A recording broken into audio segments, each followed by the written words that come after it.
पूर्ण म्हणजे नाश होता। मला आलं होतं, त्याला 2 मुलं होती आणि बायको आहे ती एक्सपायर झाली होती। आणि ते जेव्हा स्थळ मला आलं, आज नातेवाईक प्रत्येक जण असं बोलतं, काय गरज होती तुला, 2 मुलं होती तुला। अरे पण जेव्हा मी तुमच्याकडे 1000 रुपये मागितले तरी मला कुणी देत नव्हतं। आज तोंड वर करून सगळे बोलतात मला, का बोलतात मला तोंड वर करून? जेव्हा मला गरज होती तेव्हा मला कुणी मदत केली नाही। किती दिवस आहे लाडू सोबत मला स्वतःला माहिती नाहीये पुढे काय होणार आहे, कारण की परिस्थिती। हॅलो, शुभ सकाळ, कसे आहात तुम्ही? जय महाराष्ट्र। तर सकाळी 10 वाजले आहे आणि इकडे लाडू झोपली आहे आणि म्हटलं व्हिडिओ शूट करावा, कारण की दिवसभर लाडू फार त्रास देते आणि त्याच्यामुळे व्हिडिओ बनवायला मला जमवत नाही। आणि काही गोष्टी बोलायच्या म्हणलं ना तर थोडंसं शांतता पाहिजे। मला सगळे बोलतात की तुम्ही तिसरा भाग टाका तुमच्या लाईफचा, पण ऍक्च्युली मला ना तो व्हिडिओ शूट करायचं म्हटलं ना फार मुलगी त्रास देते। आणि दुसरी गोष्ट, मला ना 2-3 दिवसापासून ना ताप येतोय। मला तो थोडा कमरेचा माझा थोडासा इश्यू झालेला आहे, भयानक इश्यू आहे तो माझ्या कमरेचा, त्याच्यामुळं आहे थोडंसं। तर हॉस्पिटलला वगैरे गेली होती, फिजिओथेरपीची चौकशी केली, झालं तर बरंच आहे, नाहीतर मग। पहिली गोष्ट, तुम्ही सर्वांनी माझी जी 2 व्हिडिओ माझ्या लाईफची मी टाकली आहे ती सर्वांनी पूर्णपणे बघितली आहे, त्याबद्दल मी तुमचे खूप खूप आभारी आहे सर्वांचे। आणि दुसरी गोष्ट, तुम्ही सर्वांनी मला खूप छान कमेंट केल्या आहे, खूप छान कमेंट केल्या आहे। त्यातल्या त्यात माझ्याबद्दल तिसरा भाग मी आज सुरू करते। आणि मी कालचा जो व्हिडिओ होता दुसरा भाग माझ्या लाईफचा, तो मी स्टॉप केला होता की जी कन्नडची बाई होती तिथून मला तिने घर खाली करायला लावलं होतं, तू लगेच घर खाली कर म्हणून। तर तिथून पुढे मी कुठे गेले, ठीक आहे ना, तिथून पुढे मी कुठे गेले तर त्या दिवशी ती मला म्हटली की तू आज घर खाली कर। मग मी घरी फोन केला आईला बोलले की आई फार प्रॉब्लेम झालाय ग। म्हटलं आता ती बाई काय मला नाहीच ठेवते, मी तिकडे पण येऊ शकत नाही, मी काय करू आई, मला काही समजत नाही। मी आईला बोलले माझ्या, तर आई म्हटली तू सामान घेऊन ये, बघू काय होतं ते काय होईल ते बघू। माझ्या आईने मला प्रत्येक वेळेस साथ दिलेली आहे आणि माझ्या ह्या जगात माझ्या आईशिवाय माझं कोण नाहीये।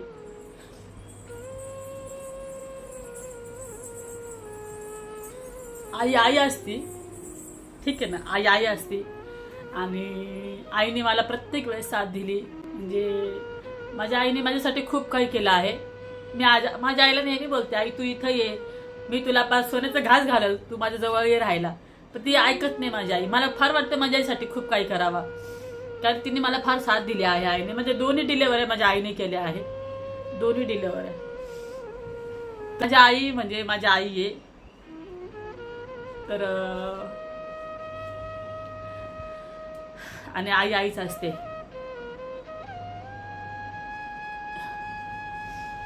तर त्या दिवशी मी आईला फोन केला, आईला बोलले की आई असंच झाले। आई म्हटली तू ये निघून, आपण बघू काय होतं ते पुढं, तू ये निघून।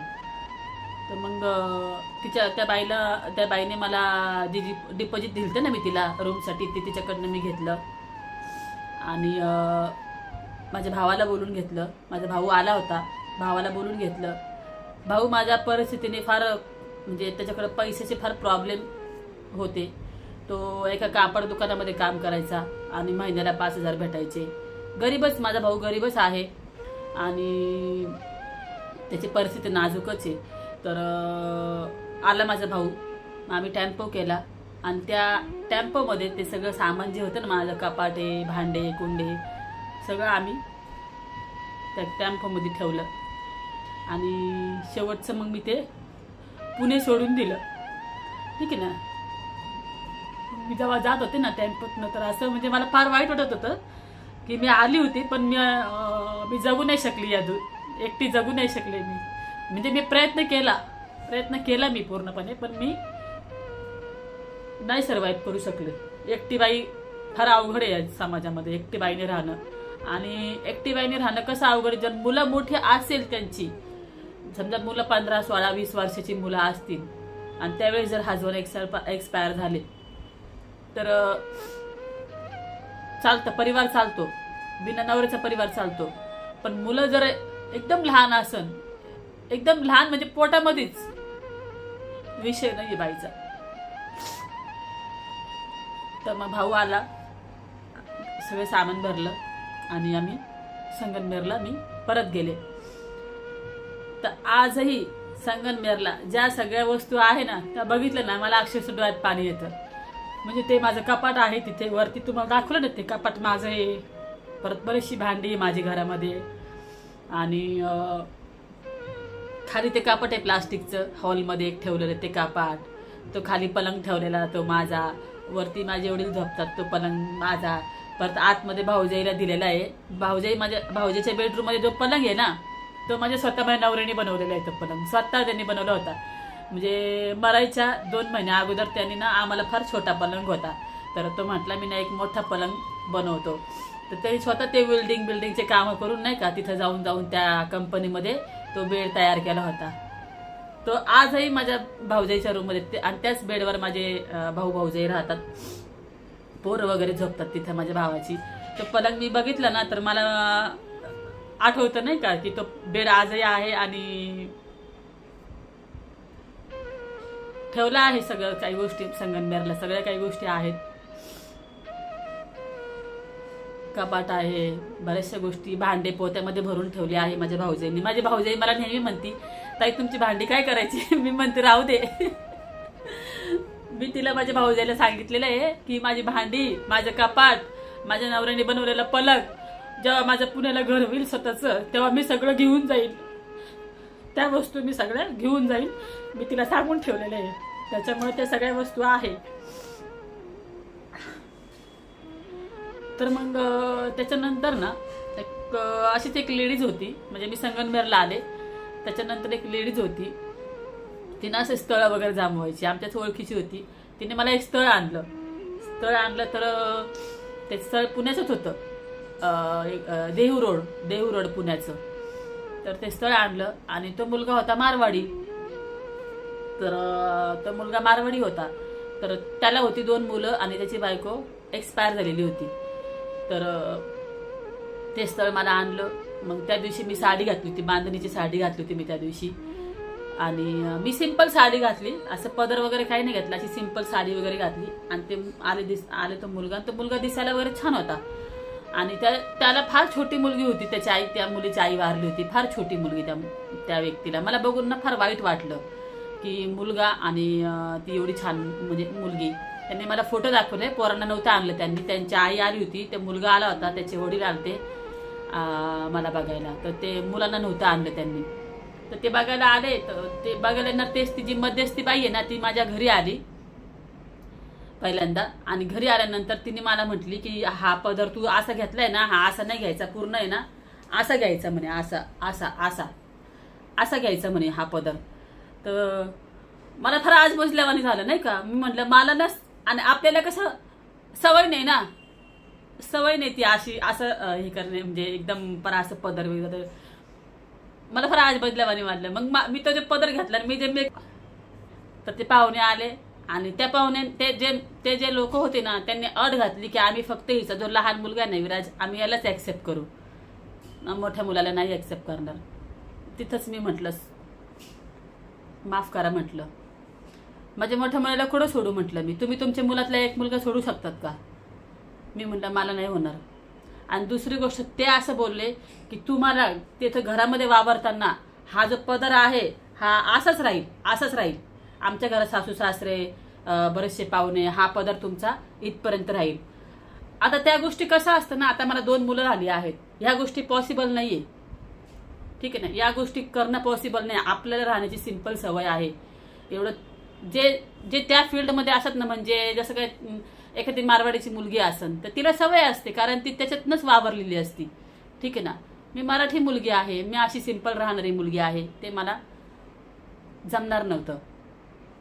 तर त्यांना मी नाही म्हणून सांगितलं. मी आईला घरच्यांना सगळ्यांना बोलले, मला फोर्स केला घरच्यांनी, काय होतं राहायचं ऍडजस्ट करायचं. म्हटलं मला नाही होणार आई, परत ते करणार आणि मी सोडून देणार, परत ते वाटुळं करून घ्यायचं हाताने, त्याचं पण दुसऱ्याचं पण वाटुळं, माझं पण वाटुळं. ते नको म्हटलं आई, नकोच म्हटलं आई, त्यांना माफ करा म्हटलं. आणि दुसरी गोष्ट, माझ्या एका मुलाला मी नाही सोडू शकत. आई सगळे बोलले मला नाही का, आम्ही सांभाळू साहिलला, आम्ही सांभाळू साहिलला. मी म्हटलं नाही, विराजला घेऊन जाऊन साहिलला माझा जीव कसा होईना ना. असं कसं ते बोलले की तुमच्या एकाच मुलाला, मी त्यांचे 2 मुलं ऍक्सेप्ट करायचे, त्यांनी माझा एकच मुलगा ऍक्सेप्ट करायचा, असं कसं होईल बरं. नाही, मी घेऊन जाईन तर माझी 2 मुलं घेऊन जाईन. आणि दुसरी गोष्ट, नाही जमणार म्हटलं मला, कारण की त्यांच्या घरात वावर तिथे स्टॉप केला. त्या बाईने मला फार फोन केली. अट होती फक्त विराजला ऍक्सेप्ट करणार, ती माझी अट मला मान्य नव्हती. मला घरच्यांनी फार फोर्स केल्यामुळे मी लग्नाला हो म्हटले, कारण की मी तिथे हारले होते. मी या समाजामध्ये जगून बघितलं एकटीने. हा समाज एकट्या बाईसाठी नाहीये. मी प्रयत्न केला, कष्ट करून राहू, ते झालं नाही. कष्ट करून राहू, पण ते काही झालं नाही. मग मी तिथंच तो विषय स्टॉप केला. स्टॉप केल्यानंतर मग त्या लेडीजला तर काही मध्यस्थी केल्यामुळे तिला ना पैसे भेटतात, तर त्या लेडीजनी दुसरं स्थळ बघितलं. तर दुसरं स्थळ बघितलं तर मुलगा चांगला होता, कंपनीमध्ये जॉबला आहे. आणि इथून नंतर त्यांनी माझे 2 मुलं ऍक्सेप्ट केले. ते लग्न माझं झालं, घरच्यांना मंजुरी झाली. कंपनीत जॉबला मुलगा आहे, 2 मुलं ऍक्सेप्ट केले. त्यांना मी आवडली होती, म्हणले की मुलगी दिसायला वगैरे छान आहे. तर त्याची जी वाईफ होती ती का बरं निघून गेली होती ते मी तुम्हाला सांगणार आहे. काय झालं होतं असं की तिला 8 दिवसात निघून जावं लागलं. मी जेव्हा ऐकली, मी स्वतः पण फार हे झाली होती ऐकलं तेव्हा. तर मग स्थळ छान होतं, घरच्यांनी करून दिलं लग्न. आणि मग मी माझी मोठी बहीण माझ्या संग आली होती. पहिल्यांदा येतात ना, नवरी बरोबर पहिल्यांदा येतात ना, तर पोरांना मी इथंच ठेवून गेले होते. पहिल्यांदा बरोबर जे असतं ते माझी मोठी बहीण आली होती. मोठी बहीण मोठे दाजी सोबत आले होते, कारण ते गाव खूप लांब होतं. इथे नव्हते आली मी, त्यांच्या घरी गेलो होतो आम्ही. ते फार लांब होतं, म्हणून माझे मोठे दाजी आणि मोठी बहीण माझ्यासोबत आले होते. फोटोही आहे माझ्यामध्ये, फोटो पण आहे. मग लग्न वगैरे झालं. तिथून बहीण माझी गेली. आणि त्याच्यानंतर 2 महिने आम्ही तिथंच राहिलो, घरीच राहिलो. आणि त्या घरामध्ये 3 मजली घर आहे. फर्स्ट फ्लोअर, सेकंड फ्लोअर आणि थर्ड फ्लोअर, आणि वरती टेरेस आहे. तर फर्स्ट फ्लोअरला 1 रूम आहे, 1 भाडेकरी आहे, 1 रूम आहे. मग तिथून शिडीने वर गेलं का मग किचन आहे, 2 बेडरूम आहे आणि असं एक छोटासा हॉल आहे. आणि मग तिथून वर गेलं का 2 रूम आहे, बाहेर अंगण आहे असं मोठं, आणि त्याच्यावर टेरेस आहे. असं तो घर आहे ते असं. तर मग त्या मधला फ्लोअर जो आहे, किचन ते जे आहे 2 रूम, त्याच्यामध्येच त्याची बहीण राहायची, माझी ननंद, माझी नवऱ्याची बहीण. आणि तिचं लग्न झालेलं आहे. तिचं घर 2 तास अंतरावर तिथून सासर आहे तिचं, पण ती सासरी नाही राहत, ती तिथंच राहायची, त्या आमच्याच घरामध्ये राहायची ती. ठीक आहे.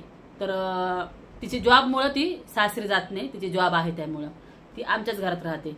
आणि ते जे रूम तिला दिलेलं आहे, एक सिंगल रूम तिला दिलेली आहे तिथं, पण किचन बिचन सगळं ती असं एकत्रच, असं वेगळं काही नाही, एकत्रच. आई ती असं आम्ही सगळे एकत्रच. तर कसे तरी मी तिथं 2 महिने काढले.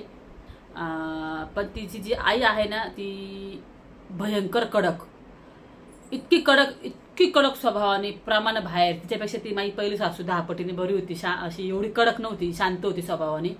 आणि तर त्याच्यानंतर ही लाडू कशी झाली, मग काय झालं, काय नाही, ह्या सगळ्या गोष्टी मी तुला, आता हा व्हिडिओ खूप मोठा आलेला आहे, मला नाही माहिती तुम्ही बघितलं तर 1-2 दिवसामध्ये मी याच्या पुढचा 4था भाग मी अपलोड करेल. झालं ही लाडू कशी काय हे सगळं मी तुम्हाला पुढच्या व्हिडिओमध्ये सांगेल. ठीक आहे. Bye bye. बाय म्हणते आता, बाय.